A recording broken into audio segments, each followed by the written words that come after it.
Sinusubukan pa rin ni Gun hulihin yung hari ng lawa. Oo.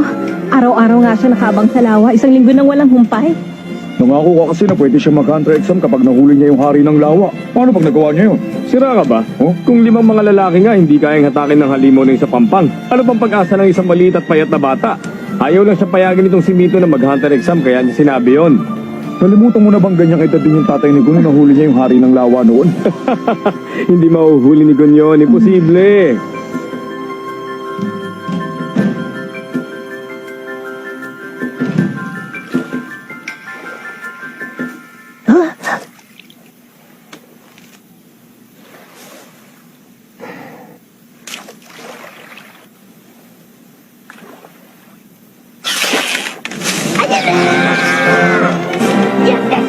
Huli rin kita sa wakas!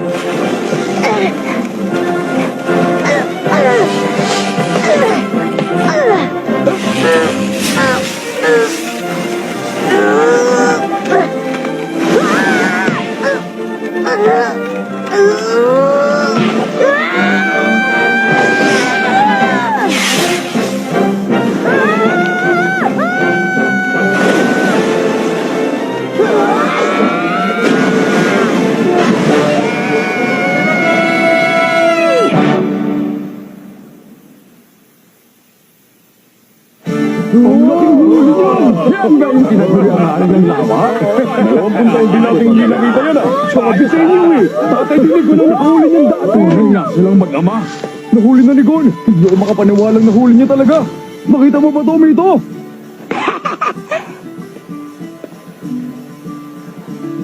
Tita Mito, kita niyo po, natupad po ang kondisyon yung hulihin ng hari ng lawa. Ibig sabihin nito, pwede na ako mag-counter-exam, di ba?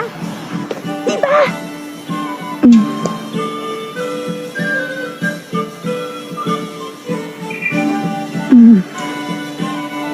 Gagalingan ko po, asahan niyo yun. Magiging handa din ako, pangako!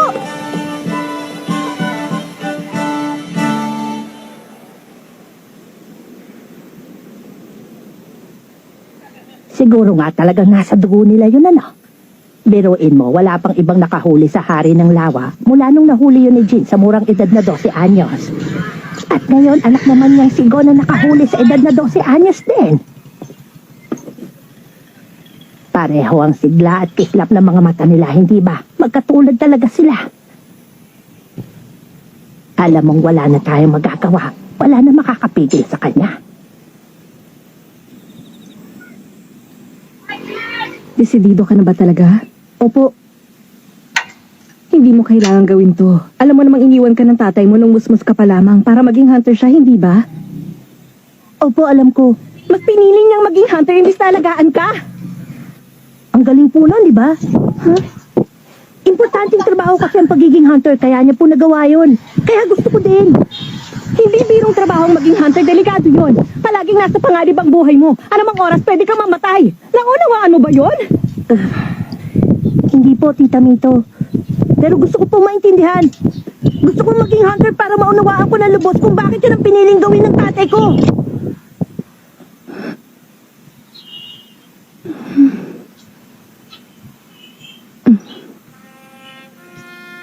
Ay, suko na ako. Mana ka talaga sa kanya.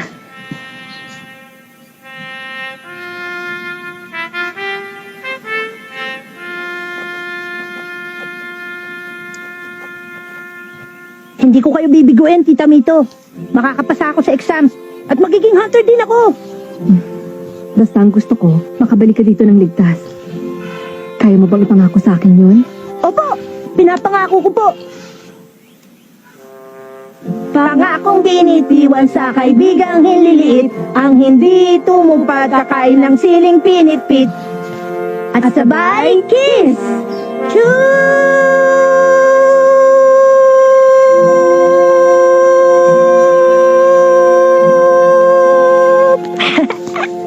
Oh, ha? Gon, Tita Mito, salamat po.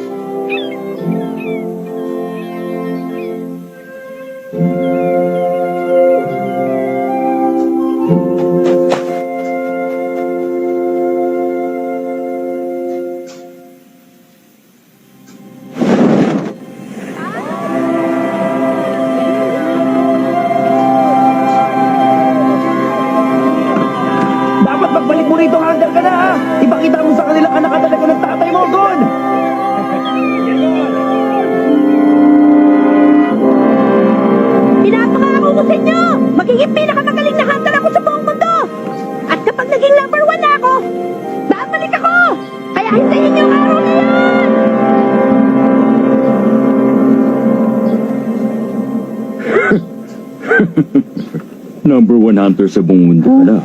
Walang respeto ang isang to sa atin eh. Bawat taon, milyon-milyon mga aplikante mula sa iba't ibang sulok ng mundong sumusubok para makapasa sa hunter exam. Pero mabibilang mo lang sa daliri ng kamay mo nakakapasa. Kaya huwag kang makasisiguro sa mga sinasabi mo, bata.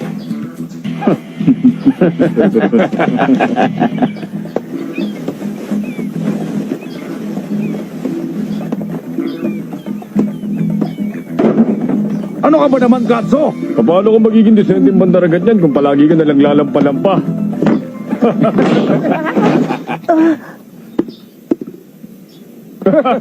Hoy, bawal ang tutulog-tulog sa trabaho. Ano ba tangiingay nyo? Balik na sa trabaho. Opo. Ikaw, hindi mo ba ako narinig? Huwag kang babagal-bagal. Kilos na. Opo, Kapitan. Sandali lang. Naiwan. Salamat.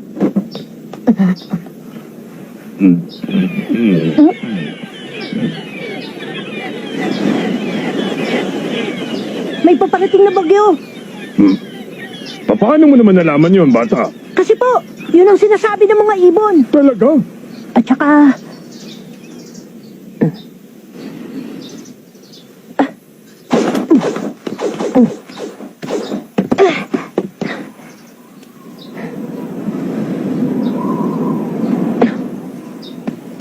Hindi po basta bagyo, napakalakas na bagyo po! Oo. Maniwala po kayo! Parating na, naamoy ko po sa hangin! Ang batang to.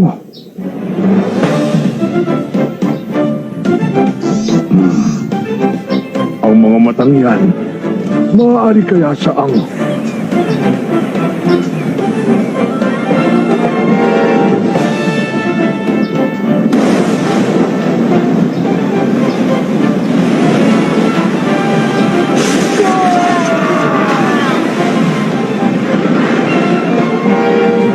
Kapitan! Hindi na ba matataglan ng mastil natin ang hangin? Kailangang ibaba na ang mga layat! Huwag niyong ibaba pa! Nagsisimula pa lang gumanda at takbo ng biyahe natin eh!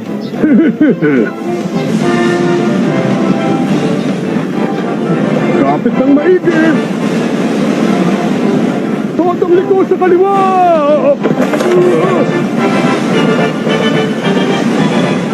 Lipat na!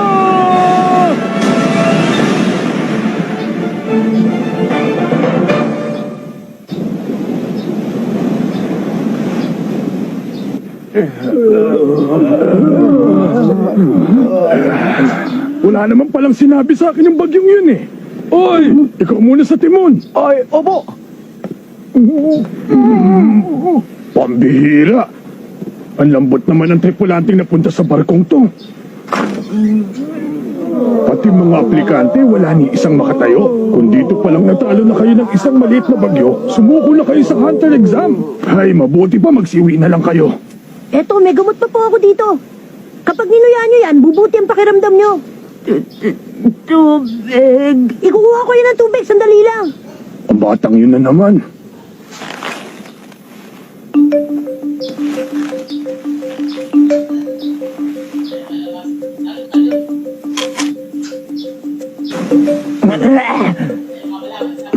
Ang asim naman sanas na to. Aba. Mukhang may iilan din palang tigasin na naligaw dito sa barkong to ngayon, ha? Pakikiraan po. Heto na yung tubig. Maraming salamat. Ayan, sige. Inumin nyo na to.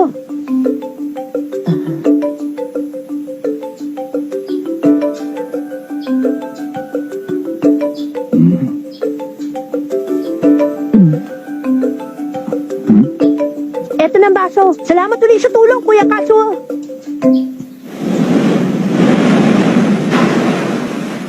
Bago ang lahat, kung maaari magpakilala muna kayong tatlo. Ako po si Gon. Ako, Kurapik ang pangalan ko. Ako lang naman si Leorio. Ngayon sabihin niyo nga sa akin, bakit niyo gusto maging hunter? Teka, hindi ka naman examiner, kaya sino ka para interviewin kami? Sagutin niyo na lang ang tanong ko, pwede ba? Gusto ko po maging hunter kasi hunter ang tatay ko. Iniwan ko ang Whale Island para mag-hunter exam kasi gusto ko pong malaman kung bakit pinili ng tatay ko na magtrabaho bilang hunter. Whale Island? Kung ganon, anak nga ni Jean ang batang ito. Sa wakas, dumating na rin ang takdang panahon Hoy bata, Ha? hindi mo dapat basta sinasagot ang mga tanong niya. Sinasabi ko lang naman kung ba't gusto kong maging hunter. Kasasabi ko lang na hindi siya examiner, hindi ba? Kung ayaw mo mag-isip, makisama ka na lang. Sangayon ako sa sinabi ni Leorio. Hmm? Hoy, mas bata ka sa akin, di ba? At hindi tayo close, kaya Mr. Leorio ang itawag mo sa akin. Mas mabuti kung mag-iingat tayo. Huh? Kesa magbunyag ng impormasyon, mag-imbento na lang tayong nagsagot. Aba, dinided mo ako, ha? Alam kong hindi marangal na bagay ang manlinlang ng kapwa, pero kapag sinabi ko ang buong katotohanan tungkol sa pinakamalalim kong sikreto, nalalagay ako sa alanganin at maaring pati rin kayo madamay. Kaya pasensya na, hindi ko pwedeng sagutin ang tanong nyo. Iniinis mo talaga ako, ha? Pwes kung ayaw nyo talagang sagutin ang tanong ko, walang problema. Narinig mo yan, Katso? Opo, Kapitan. Ipaalam mo sa examination board na may dalawa pa ditong aplikante na aatras sa pagkuha ng exam. Wait, pakiulit na. Ang hihina nyo namang umintindi. Nagsimula ng hunter exam pagtungtong nyo sa barkong ito. Ano sabi mo? Taon-taon, sindami ng mga bituin sa langit ang mga nangangarap maging hunter. Walang panahon, pamamaraan o pagkukunan ng mga examiner para suriin ang ganong kadaming aplikante ng sabay-sabay. Kaya ako nandito. Ang mga tulad ko ang inatasan na gawin yon para sa kanila. Kumbaga trabaho namin ang salain ng latak. Ipinarating ko na sa examination board na lahat ng ibang aplikante sa barkong ito maliban sa inyo, umatras na. Kung sa pipitsuging bagyo pa lang, tumitiklop na sila. Ngayon pa lang alam ko nang wala na silang kahit katiting na pag-asa sa hunter exam. Naintindihan nyo na. Ang tsansa ninyong makausad sa aktual na exam ay nakasarali sa akin at sa desisyon kong ipasa kayo o hindi. Kaya ang payo ko, pag-isipan ninyong mabuti ang isasagot niyo sa akin. Yun naman pala eh. Bakit kasi hindi niya nalang sinabi sa atin nung una pa lang? Ako ang natitirang huling miyembro ng angkan ng kuruta. Ang buong angkan ko ay nilipol ng isang grupo ng mga kriminal 4 na taon nang nakakaraan. Isa lang ang layunin ko sa pagiging hunter, ang hanapin ng Phantom Gun. Kung ganon, hinahangad mo pala maging bounty hunter. Siguro naman alam mo na ang Phantom Gang ay may Class A bounty. Kahit ang mga pinakabiyasang hunter hindi sila magalaw, masasayang lang ang buhay mo pag tinarget mo sila. Hindi pagkamatay ang kinatatakutan ko, kundi ang posibilidad na maaaring sa paglipas ng panahon, ang galit sa puso ko ay unti-unting mawala ng alab. Sa madaling salita, gusto mo lang pala ay magigante. Bakit ka nandito? Kailangan mo pa bang maging hunter para lang gawin ang bagay na yon? Sa lahat ng narinig kong lumabas sa bibig mo, Leorio, yan na sigurong pinakawalang kwenta. Sabi ng Mr. Leorio eh! Mga lugar na walang ibang may access kundi hunters. Huh? Mga sikretong impormasyon. At iba pang kalamangan. Siguro nga sadyang hindi talaga kayang iproseso ng mahina mong utak ang mga dahilang yun. Ginoong Leorio! Kayo po, ano po ba ang dahilan at gusto niyo maging hunter? Ako ba? Single lang naman ang dahilan ko. Gusto ko ng pera. Kahit anong gusto mo, pwedeng mapasayo pag may tatong ka! Sarili kong palasyo! Magarang kotse! Mamahaling anak! Yeah! Sayang lang hindi nabibili ng perang delikadesa, Leorio.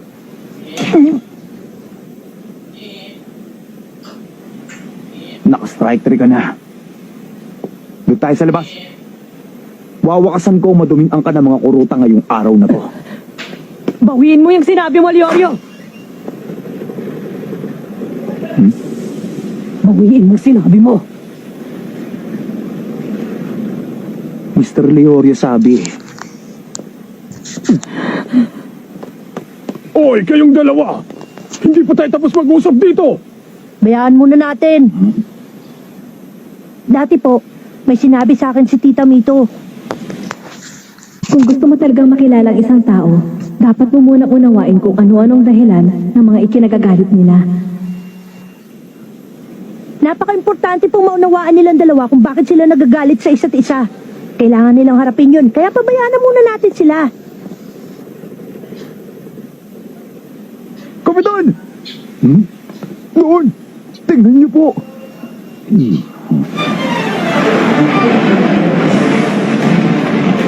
Kapag natangay ng higanting ipu-ipong yan ang barko natin, wala na tayong ligtas. Ibaba niyo ang mga layag! Opo, sama ako, tutulong ako. Sige, sumunod ka sa akin. Doon ka! Ako nang bahala dito! Opo! Todo liko sa kanon!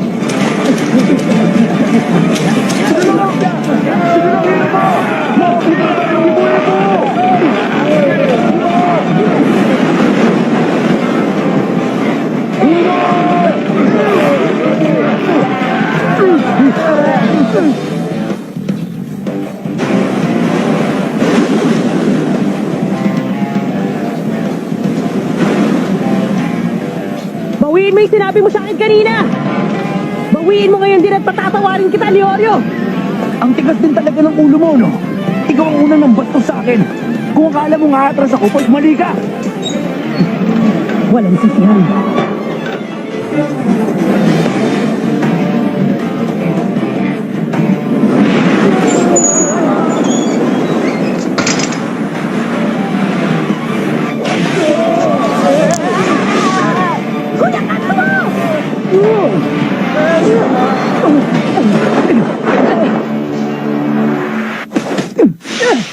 Kainis!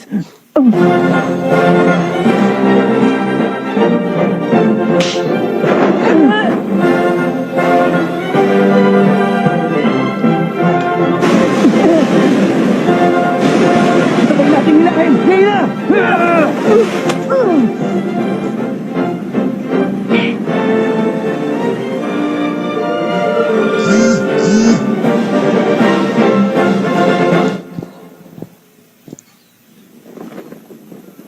Baliw ka ba talaga? Mabuti na lang at nahuli namin ang mga paa mo. Kundi malamang sa tiyan ng pating ka namin pupulutin ngayon. Ikaw talaga, Gon. Mapanganib yung ginawa mong yun. Pero okay naman ang kinalabasan, di ba? Oo. Nahuli niyo ako. Sabay na sabay pa nga kayo eh. Oo nga, pero kahit na. Gon! Huh? Kuya Katsuo! Salamat niligtas mo ako, Gon. Utang ko sa iyo ang buhay ko. Oo, pero hindi ko nagawa yan na mag-isa. Niligtas nga kita, pero niligtas naman nila tayo. Huh? Maraming salamat po sa inyo. Wala yun, no? Huwag ka nang magpasalamat. Wala yun. Ang totoo, masaya kami at ligtas ka. Oo nga po. Salamat po uli. Sige, balik na ako sa estasyon ko. Ano na naman? Inamin kong bastos yung ginawa ko. Pasensya ka na sa akin, ha, Mr. Leorio. Ha? Bigla nagbagong ihip ng hangin. Masyadong formal. Ang sagwa, ibalik mo na lang sa Leorio. Pasensya ka na rin sa ginawa ko. Binabawi ko na lahat ng masasamang sinabi ko tungkol sa'yo. Di ko naman sinasadya eh. Okay lang, kalimutan mo na yun.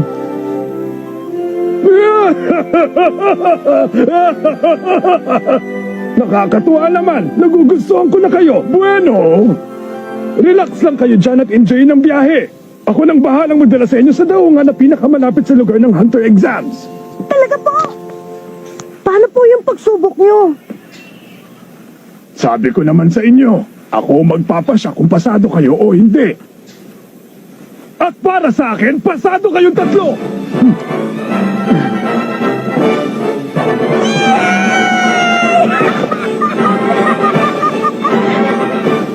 At dito na nagsisimula ang pakikipagsapalaran ni God upang maging hunter tulad ng kanyang ama.